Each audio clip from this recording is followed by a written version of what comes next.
छोटे से गांव के किनारे घने जंगल के पास एक पुरानी और टूटी फूटी सी झोपड़ी थी। उस झोपड़ी में गरीब किसान धनिया अपनी बूढ़ी माँ और बेटी गौरी के साथ रहता था। धनिया के पास बस कुछ छोटे छोटे खेत थे। उन्हीं खेतों में मेहनत करके वह अपने परिवार का पेट पालता था। हर दिन सुबह सूरज निकलने से पहले ही धनिया उठ जाता। ठंडी हवा चल रही होती, आसमान में हल्की लालिमा होती और गांव के ज्यादातर लोग अभी गहरी नींद में होते। लेकिन धनिया अपने पुराने हल और बैलों को लेकर खेत की तरफ निकल पड़ता।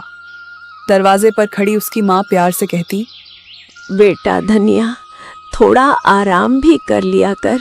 दिन रात इतनी मेहनत करते करते तू बहुत थक जाता होगा। सुबह से शाम तक खेत में काम करता है, फिर भी चेहरे पर शिकन नहीं लाता। मुझे तेरी चिंता होती है बेटा। शरीर को भी थोड़ा आराम देना जरूरी होता है। माँ, अगर मैं मेहनत नहीं करूँगा तो हमारे घर का चूल्हा कैसे चलेगा? हमारी ज़रूरतें कैसे पूरी होंगी? मुझे पता है मेहनत मुश्किल होती है, लेकिन यही हमारी ज़िंदगी का सहारा है।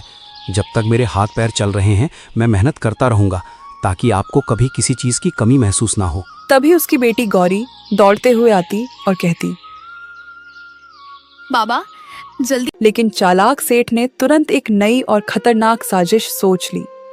अगली सुबह वह खुद ही गांव की पंचायत में पहुंच गया। गांव के बड़े बुजुर्ग वहां बैठे थे। सेठ ने ऊंची आवाज में कहा, मुझे पंचायत से न्याय चाहिए। मेरे साथ बहुत बड़ा अन्याय हुआ है और मैं चाहता हूं कि गांव के सामने इस बात का फैसला हो। क्या बात है सेठ जी, आप इतने गुस्से और परेशानी में क्यों हैं? खुलकर बताइए कि आखिर मामला क्या है। मेरी सोने की अंगूठी। धनिया, सेठ कह रहा है कि उसकी सोने की अंगूठी तुमने चुराई है। क्या ये सच है? पंचायत के सामने सच सच बता दो, ताकि सही फैसला हो सके। धनिया की आंखों में हैरानी और दुख दोनों साफ दिखाई दे रहे थे। इतने बड़े इल्जाम से उसका दिल टूट गया था। मुखिया जी, मैं गरीब ज़रूर हूँ, लेकिन चोर नहीं हूँ। मैंने किसी की अंगूठी नहीं चुराई। मैं मेहनत से कमाने वाला आदमी हूँ। किसी की चीज़ पर बुरी नज़र डालना तो दूर, ऐसा सोच भी नहीं सकता। मेरा बेटा ऐसा काम कभी नहीं कर सकता। मैंने इसे हमेशा ईमानदारी और मेहनत की सीख दी है। ये किसी की चीज चुराने वाला नहीं है। अगर धनिया सच बोल रहा है तो फिर उसके घर की तलाशी ले ली जाए। पंचायत के सामने उसके घर को अच्छे से देख लिया जाए। अगर वहां मेरी अंगूठी नहीं मिली तो मैं भी मान जाऊंगा कि धनिया बेगुनाह है। पंचायत के लोग एक दूसरे का चेहरा देखने लगे। कुछ देर सोचने के बाद मुखिया ने कहा, सच जानने का एक ही तरीका है। हम सब अभी धनिया के घर चलेंगे और वहां अच्छी तरह तलाशी ली जाएगी। पंचायत के सामने सब कुछ साफ हो जाएगा और फिर उसी के अनुसार फैसला किया जाएगा। धनिया की माँ और गौरी भी अपने बेटे और पिता के गौरव से खुश थीं। धनिया अब अपने गांव में सुरक्षित और सम्मानित रह सकता था।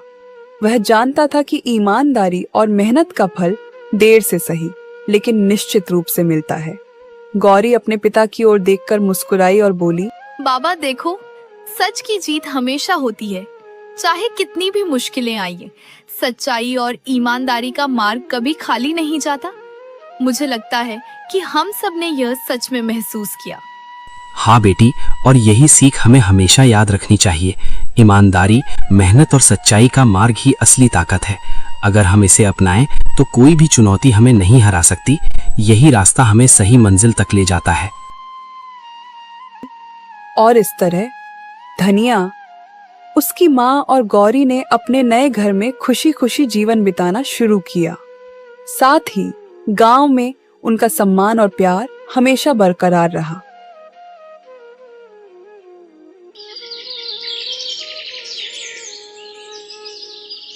धनिया, उसकी माँ और गौरी अब अपने छोटे से घर में सुरक्षित और खुशहाल जीवन बिता रहे थे। घर में चारों तरफ हल्की धूप और हरियाली की खुशबू थी। बाबा देखो, अब हमारे पास अपना घर है और हम पूरी तरह सुरक्षित हैं। मैं बहुत खुश हूँ कि हम सब साथ हैं और अब डर नहीं लगता।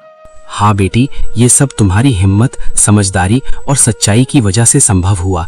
हमारा घर अब सिर्फ ईंट पत्थर का नहीं रह गया है। ये प्यार, विश्वास और ईमानदारी का घर बन गया है। यहाँ हर कोना हमारी मेहनत और अच्छाई की गवाही देता है। बेटा, तुमने हमेशा मेहनत और ईमानदारी को चुना। आज यही हमें सबसे बड़ी खुशियां दे रही हैं।